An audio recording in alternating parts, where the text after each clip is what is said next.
số đây bốn bốnទាំងនេះតើយើងមកធ្វើរហ័សលេខ6ឲ្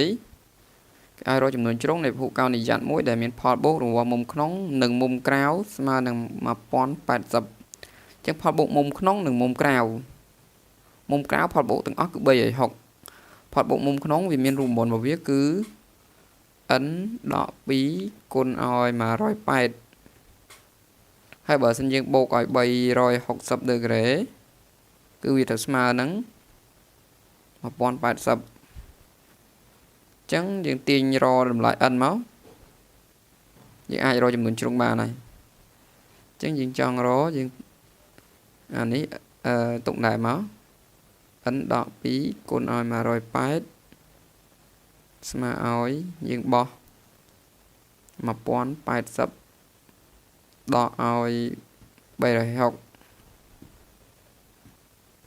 ចឹង n ដក2គុណឲ្យ180ស្មើឲ្យអានេះ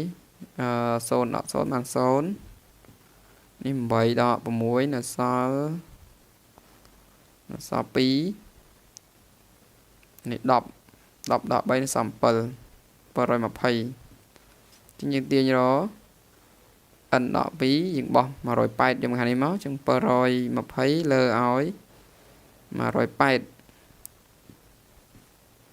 ចឹង n ដក2ស្មើឲ្យកាត់0ចោល72ចែក18បាន